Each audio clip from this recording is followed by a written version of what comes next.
नमस्कार, मैं रविश कुमार। आज प्राइम टाइम में हम आपको फिर से स्टूडियो की बहस की जगह पर दिल्ली की सड़कों की तरफ ले चलते हैं। हम नत्थूपुरा आ गए हैं। ये बुराड़ी से लगा हुआ एक गांव है, करनाल बाईपास से सटा हुआ गांव है, काफ़ी अंदर आकर है। यहाँ हम आए हैं, योगेंद्र यादव का रोड शो चल रहा है आम आदमी पार्टी का। इसके बाद हम कोशिश करेंगे कि राहुल गांधी का रोड शो भी कवर करें और बीजेपी के भी किसी बड़े नेता का, ताकि आप ये अंदाज़ा कर सकें कि सड़क पर किस तरह की राजनीति हो रही है। टेलीविज़न के स्टूडियो में जिस तरह की बहसें आप देख रहे हैं वो दर्शकों के लिए हैं। वो मुद्दे पहले सुबह के किसी बयान से या विज्ञापन से तय कर दिए जाते हैं, लेकिन इन तस्वीरों के ज़रिए आप ये भी देखिए कि दिल्ली आपकी कैसी है, किन किन जगहों पर रहती है और किन किन हालात में रहती है। तभी आप समझ पाएंगे कि इस शहर को वर्ल्ड क्लास सिटी में बदलने का जो वादा और दावा तमाम दल कर रहे हैं वो कैसे इसे बदल देंगे, और वो कौन सा वर्ल्ड क्लास सिटी है दुनिया में जिसके जैसा अब दिल्ली को हो जाना है। ये वर्ल्ड क्लास सिटी कहाँ होता है, कैसे होता है, ये अब हम सबको मालूम नहीं है, लेकिन हमारी कल्पनाओं में, राजनीतिक आकांक्षाओं में ये भर दिया गया है। लेकिन इस वर्ल्ड क्लास सिटी होने से पहले दिल्ली जिस तरह से अनेक प्रकार की सिटी में बनी हुई है, बटी हुई है, उसको देखना ज़रूरी है। और इसीलिए हमारी कोशिश है कि प्राइम टाइम में थोड़ा सा बहस को किनारे करके आप इस शहर को भी देखें और देखें कि लोगों के बीच में नेता किस तरह से संवाद कर रहे हैं। ट्विटर, फेसबुक और टेलीविज़न के अलावा किस तरह की नारेबाजियां हो रही हैं और जनता किस तरह से अपने बीच आने वाले नेताओं को देख रही है। अरे बाप रे बाप, इसमें तो जा ही नहीं पाएगा। तो वहाँ है, वहाँ आइए। जैसा कि हमने आपको बताया कि हम योगेंद्र यादव के एक रोड शो में आए हैं, टेलीविजन से दूर दिल्ली के गांव की गली में। ये योगेंद्र यादव का रोड शो चल रहा है। हम कोशिश करेंगे कि हम उनके मंच पर जाएं और उनसे बात करें। दिल्ली की राजनीति में 2013 के बाद एक बड़ा मुद्दा बनकर आया। आम आदमी पार्टी ने इसका मुद्दा उठाया तो केंद्र सरकार ने भी इस पर काफी कार्रवाई की।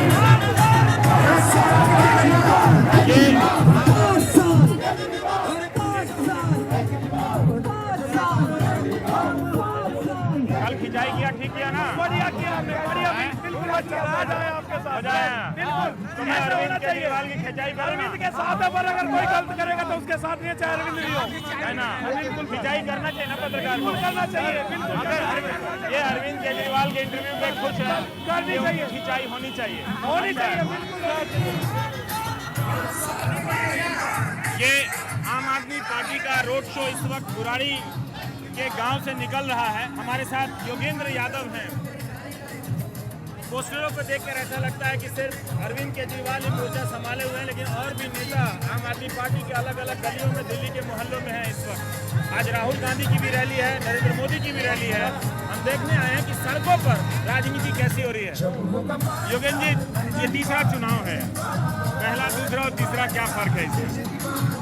पहले चुनाव में सिर्फ उत्साह था, जोश था, कोई संगठन नहीं था, कोई तरीका नहीं था उसको चैनलाइज करने का। इस बार उत्साह है और संगठन है, उससे फर्क हुआ है। अच्छा, उत्साह तो बहुत है। आप देखिए, आपने संगठन की बात कही है। कई लोग कह रहे हैं कि बीजेपी के पास संगठन की जो क्षमता है वो बहुत ज़्यादा है। इस चुनाव का नतीजा इस पर निर्भर करेगा कि किसके पास संगठन है। इसमें कोई शक नहीं है कि बीजेपी के पास संगठन है, पुराना संगठन है, और अमित शाह ने बहुत बड़ी मशीनरी खड़ी की है, इसमें कोई संदेह नहीं है। लेकिन इस बार हमने भी तैयारी की है। वो तैयारियां तो नहीं कर सकते जो अमित शाह जी करते हैं। अच्छा। लेकिन हमारा बूथ लेवल पे संगठन बनाया है। लेकिन अगर बीजेपी ये मानती है कि केवल उस पर वो जीत सकते हैं, तो मैं चाहता हूँ कि वो मानते रहे, वो मानते रहे। लेकिन अच्छी बात लग रहा है कि एक लड़ाई है एक संगठन के को लेकर की। इस चुनाव में आपके संगठन की क्षमता का भी इम्तहान होना है कि आप कितने मजबूत हो पाए हैं गांव के लेवल पे, बाकायदा। और अगर हम लोकसभा चुनाव के बाद उठ पाए हैं तो संगठन की वजह से उठ पाए हैं। नहीं तो सच बात तो ये रवीश भाई कि दिल्ली चुनाव के बाद 2-3 महीने हमारे कार्यकर्ताओं के लिए घुसना भी मुश्किल था। कई कॉलोनीज थी जिसमें हम जा भी नहीं सकते थे, तो संगठन के सहारे ही तो हम उठे हैं। और मेरा एक सवाल है कि ये जो चंदा वाला मामला आया है, ये कितना डैमेज कर रहा है आप लोगों को? देखिए उसमें सादे लोग आराम से पूछते हैं कि भाई अगर आपने 2 नंबर का काम करना होता तो चेक में कौन लेते। कभी सुना है कोई आदमी 2 नंबर का काम चेक से करता है? कभी सुना है किसी ने 2 नंबर का काम करना हो और वो अपनी वेबसाइट पे घोषणा कर दे इन सारी चीजों की? और तीसरा, ये जो टाइमिंग इसका है, चुनाव से 5 दिन पहले अब ये काठ की हांडी है, दूसरी बार चढ़ाने की कोशिश कर रहे हैं। अब लोगों को पता लग गया है कि आम आदमी चुनाव लड़ेगी, उससे 5 दिन पहले कुछ ना कुछ होगा। सारे लोग उनकी टीम स्वागत करते हुए प्रोफेसर योगेंद्र यादव का भारी समर्थन प्राप्त होता हुआ संजीव झा जी का भारी समर्थन यहाँ पर है। ये आप देख सकते हैं कि इस गाड़ी में ही इतना बदलाव आया है कि जो कार्यकर्ता हैं उनके पास वॉकी टॉकी है। तो तो वॉकी टॉकी है, देखिए आपका वॉकी टॉकी जरा सा। तो इस तरह के वॉकी टॉकी से आम आदमी पार्टी भी लैस है अब। तो टेक्नोलॉजी सुविधा, ये उम्मीदवार हैं बुराड़ी के संजीव झा हैं हमारे साथ, ये बुराड़ी के उम्मीदवार हैं। रवीश भाई, आप हमारे उम्मीदवार को देखिए। नहीं, मैं देख रहा हूँ। यंग है, हाँ, कोई पैसे वाले घर से नहीं आए, बहुत साधारण घर से आए। दिल्ली में यूपीएससी की तैयारी करने आए थे। अच्छा। कूद पड़े इस आंदोलन में, और आंदोलन में कूद पड़े तो बस वो बदलाव किया। क्या बात। हमारे दिल्ली के छात्रों को संगठित किया है, उन्हें संगठन किया। और एमएलए बने, one of the youngest MLA of Delhi. और लगे भाई योगेंद्र जी, आपने तो बहुत पॉलिटिक्स को एनालाइज किया। ये वॉकी टॉकी, फेसबुक, ये सब नए हथियार हैं अब, मतलब आप इनसे लैस हैं एक तरह से, है ना? इतना बड़ा यदि आपने करना है, हाँ। कोई चुनाव आयोग का नियम का उल्लंघन नहीं करना, तो कोऑर्डिनेशन तो करना पड़ेगा। और इसमें मोबाइल काम नहीं करता, इतने शोर में मुश्किल से आप और मैं बात कर पा रहे हैं। हाँ। और कोई तो चीज करेगी नहीं काम, तो कर रहे हैं, सीख रहे हैं। लेकिन बाकी पार्टियों जैसे ना हो जाए इसकी कोशिश भी कर रहे हैं। भाई योगेंद्र, एक और सवाल है कि क्या ये समझा जाए कि इस बार का चुनाव दिल्ली में वर्ग की लड़ाई में बदल गया है? गरीब, मजदूर या वैसे लोग जो 15,000, 20,000, 30,000 तक कमाते हैं, आम आदमी पार्टी की तरफ हैं, और जो संपन्न वर्ग हैं वो एक तरह से बीजेपी की तरफ हैं। तो ये एक वर्ग की लड़ाई चरित्र के रूप में देखना चाहेंगे इसको आप? इसमें वर्ग चरित्र जरूर है, मैं वर्गों की लड़ाई के रूप में नहीं देखता हूँ। हाँ। इसमें कोई संदेह नहीं है कि जैसे बुराड़ी इलाका जिसमें हम चल रहे हैं, हाँ। ये गरीब लोगों का इलाका है, अनऑथोराइज्ड कॉलोनी, स्लम, 90% लोग इसमें रहते हैं और गांव है यहाँ पे। हाँ। उसमें इतना जन समर्थन इस बार हमारे को है, इसमें कोई संदेह नहीं है। और मैं इससे भी इनकार नहीं करूंगा कि ऊपर के वर्गों में कुछ कम है, इतना इस तरह का स्वभाव नहीं है। हाँ। लेकिन वर्ग संघर्ष तो वहाँ होता है जब हम कहें कि आपको उनसे छीन के हम कुछ देंगे। हाँ। हम वो वाली भाषा इस्तेमाल नहीं कर रहे। वो 20वीं सदी की जो भाषा थी, हाँ। कि अगर गरीब उठेगा तो अमीर का कुछ छीन के उठेगा, हाँ। वो आम आदमी की भाषा नहीं है। वो भाषा नहीं है, मतलब। लेकिन एक राजनीतिक, अब चूंकि आप हैं, कल मैं अरविंद का इंटरव्यू कर रहा था तो काफ़ी सख्ती था। अब आपको देख के लगता है कुछ विश्लेषण करा लिया जाए आपसे राजनीति में होने के बाद भी। अब क्या करें, अब योगेंद्र यादव की ये जो छवि है वो दिमाग से जाती नहीं है। लगता है कि नेतागिरी बाद में, जो ये देख समझ रहे हैं उसका सवाल पहले कर लिया जाए। देखो सच ये है, हाँ। कि पिछले साल विधानसभा चुनाव में, हाँ। हमें अमीर से लेके गरीब तक में बिल्कुल लगभग बराबर वोट मिला था। हाँ। लोकसभा चुनाव आते आते हमारा गरीब का वोट बढ़ गया था, अमीर का लगभग खत्म हो गया था। हाँ। इस बार हमने सब में, गरीब में बहुत बढ़ा है, हाँ। गरीब, मुस्लिम, दलित, इनमें बहुत बढ़ा है। हाँ। लेकिन हमने मिडिल क्लास के एक हिस्से को वापस लिया। अगर उसे वापस वापस लिए हैं। नहीं लेते तो हमारी आज वो फिजा ना होती जो कि बनी है।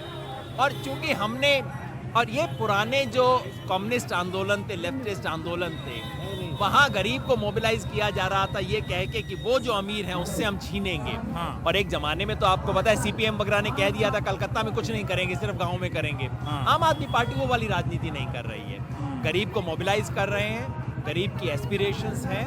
और दिल्ली शहर के 2/3 लोग जिस इलाके में रहते हैं, जैसे जैसे हम चलेंगे आपका कैमरा देखेगा कि हम किस इलाकों में रहते हैं। अभी हम ऐसे नाले में से गुजरे थे, अगर उस नाले की छवि लेते तो आपको लगता कहीं झारखंड, बिहार, कहीं किसी बहुत बैकवर्ड इलाके की बात हो रही है। उसके लिए हम कुछ कर रहे हैं। आप कितना नेता बन पाए हैं इन 3 सालों में? सच बताइएगा, आप कितना नेता बन पाए हैं? कुछ देखिए, पहले मैं किसी मंदिर गुरुद्वारे में नहीं जाता था। हाँ। आजकल कार्यकर्ता घसीट लेते हैं तो मैं जाके हाथ जोड़ देता हूँ, इतना तो बन गया हूँ। हाँ। यानी कि दूसरों की आस्था में आस्था रखता हूँ। ऐसा क्या हुआ नरेंद्र मोदी को लेकर जो दिल्ली में नहीं चल पा रहा है, या वो सब कुछ दांव पे लग गया है?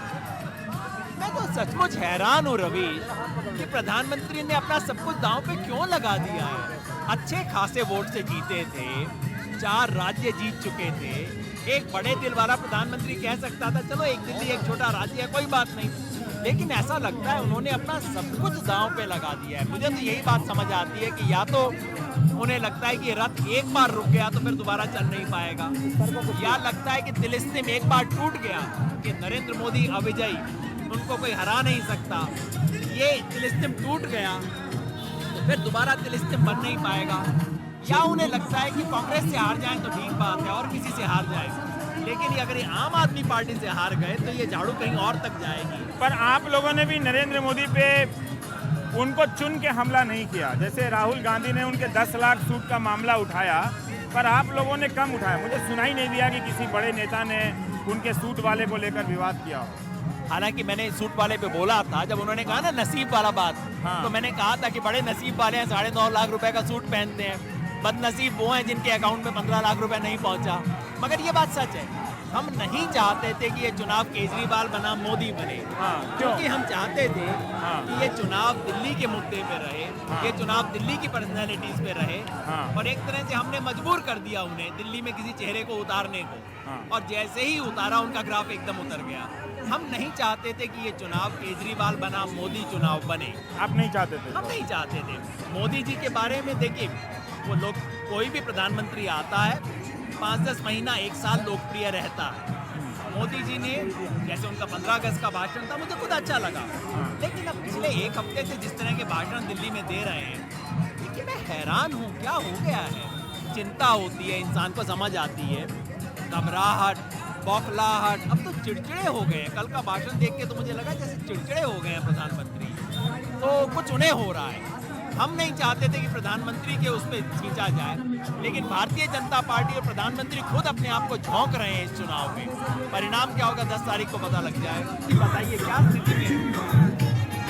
तो आप देख ही रहे हैं ये तस्वीर की चुनावी राजनीति कहां से गुजर रही है, और ये देख लीजिए कि हमारा जो अभियान है सफाई का, एक तरह से नालों की जो जिंदगी है, लाख चुनाव हाईटेक हो जाए, फेसबुक पर आ जाए, ट्विटर पे हो जाए, लेकिन वोट के लिए आपको गलियों पे आना पड़ता है।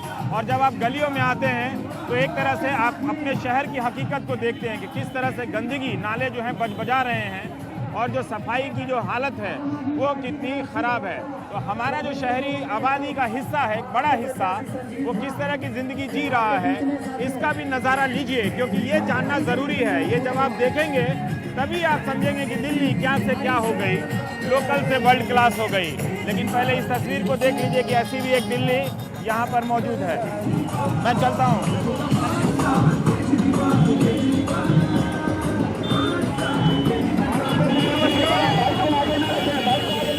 ये जहांगीरपुरी का दिल्ली का ही एक हिस्सा है। इसके डीडीए ग्राउंड पर हम आए हैं, जहां पर राहुल गांधी की रैली होने वाली है। योगेंद्र यादव के रोड शो के बाद आज राहुल गांधी की रैली में देखेंगे कि किस तरह से राहुल गांधी अपनी खोई हुई जमीन को दिल्ली में वापस लाने के लिए संघर्ष कर रहे हैं। पूरे दिल्ली भर से यहाँ पे लोगों को लाया गया है। इस चुनाव में कांग्रेस की स्थिति ऐसी हो गई है जैसे क्रिकेट में कई बार जिम्बाब्वे की टीम की हो जाती है। उसकी हार से कोई टीम अलग पॉइंट लेकर फाइनल में पहुंचती है, तो उसकी जीत से किसी और हारती हुई टीम को फाइनल में पहुंचने का मौका मिल जाता है। लेकिन देखेंगे कि राहुल गांधी एक सबसे मुश्किल राजनीतिक समय में कैसे इन मतदाताओं के बीच में अपने आप को पेश कर रहे हैं। उनमें क्या बदलाव आया है राजनीतिक तौर पे लोकसभा के चुनाव के बाद। जहांगीरपुरी की रैली से आज आपको इसकी झलक मिलेगी। आइए, जो मैदान होता है, जो मैदान बनाए गए हैं हमारे बच्चों को के लिए, उनके खेलने के लिए, उसकी भी तस्वीर आप देख लीजिए कि क्या है इस दिल्ली में। ये डीडीए का ग्राउंड है और इसकी हालत देख लीजिए। अगर आप सोचते हैं कि ये सब विषय भी आपके चुनावी फैसले में शामिल होने चाहिए तो आप शामिल कर सकते हैं कि क्या हालत है इस डीडीए ग्राउंड की।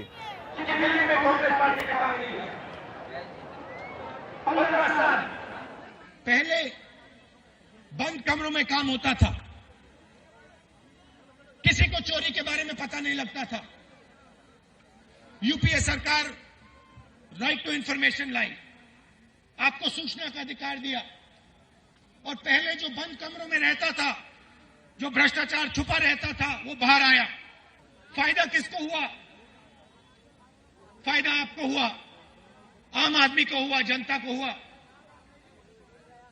किसने किया? कांग्रेस पार्टी ने किया।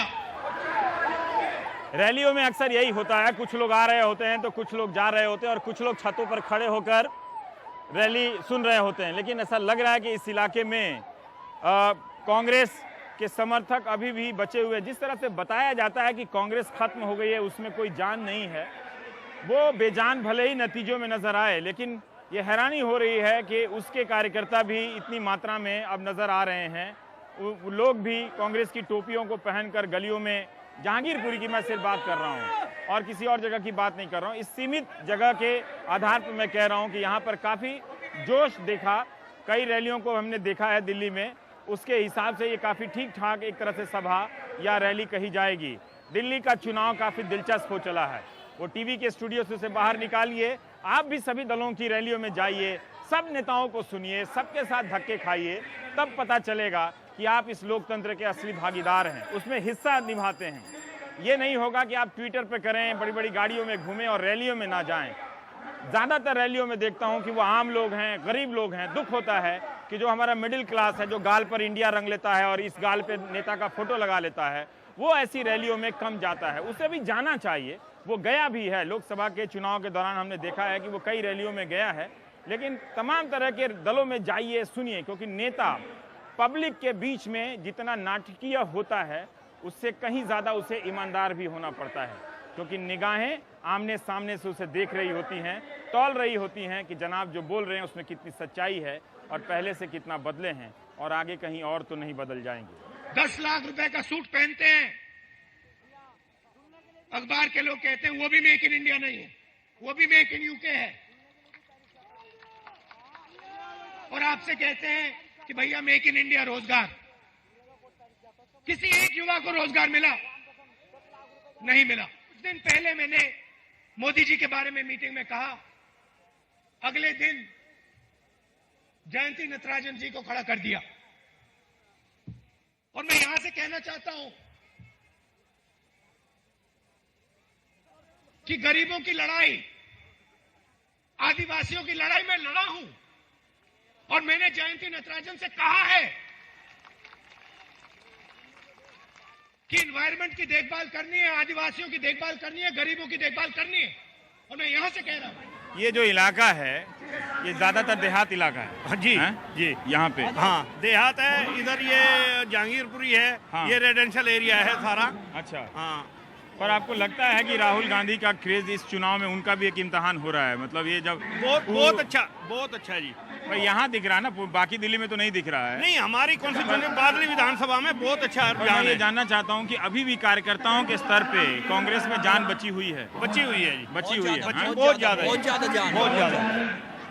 ये पब्लिक देख लो अब कितनी है। हमारी कॉन्स्टिट्यूएंसी की, इसी कॉन्स्टिट्यूएंसी की है, देवेंद्र यादव की। ना के हमने कहीं बाहर से बुलाई है, बाहर कहीं से नहीं, यही देवेंद्र की यादव बादली विधानसभा की है सारी। अलग अलग मोहल्लों से तो बस में लोग आए हैं ना?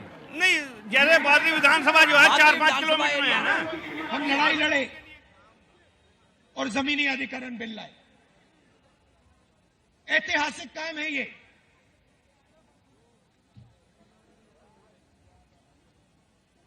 बीजेपी के लोग लड़े, लोकसभा में रोकने की कोशिश की, मगर हमने बिल पास करवाया। और यह आसान काम नहीं था, शायद इससे मुश्किल काम यूपीए 2 में कोई काम नहीं था, मगर हमने इस काम को किया।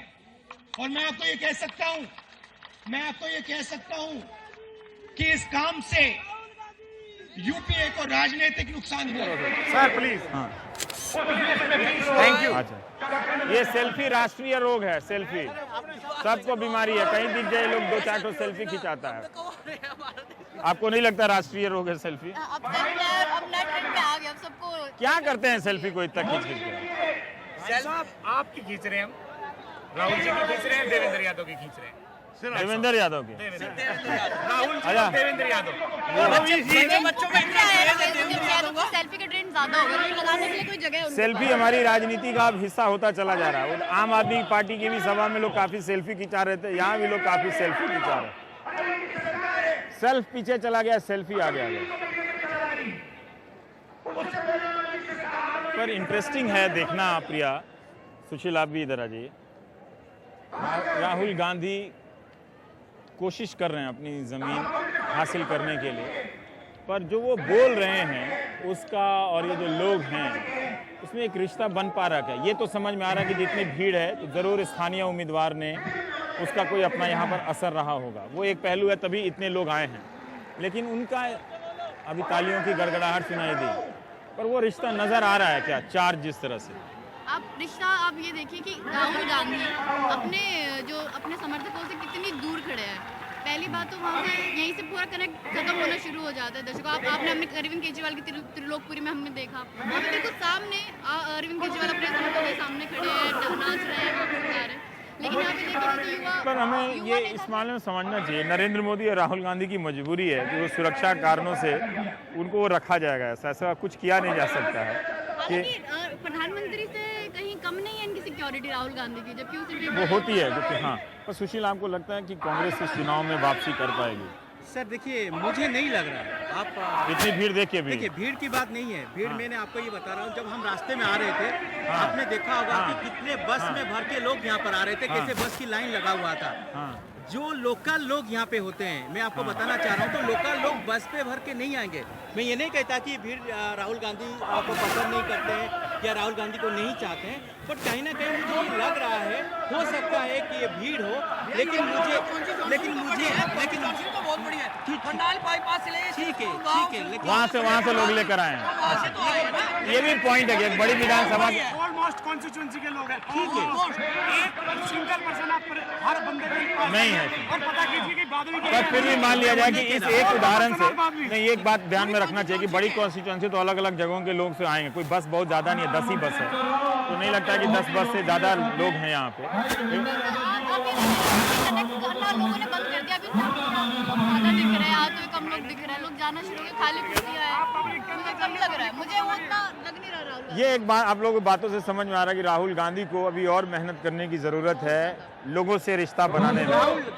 उनमें वो सब जो खेल करने वाली कला है वो कम है कि भीड़ को कैसे झुमाया जाता है, कैसे रिझाया जाता है। आजकल बातों का ज़माना है, अगर आपको बात करनी नहीं आती है अपने समर्थकों से, अपने लोगों से, तो आप नहीं, ग्राउंड लेवल में पहुंचना पड़े। तो ये लगता है कि वो सीधा सपाट भाषण देते हैं राहुल गांधी। अब इस वक्त का ये जो दौर है उसकी शायद ये ज़रूरत है कि अब नेता होने के लिए वो सारी खूबियाँ होनी चाहिए आपको कि आप लोगों को झुमा दें, थोड़ा थोड़ा रिझा दें, थोड़ा थोड़ा लुभा दें।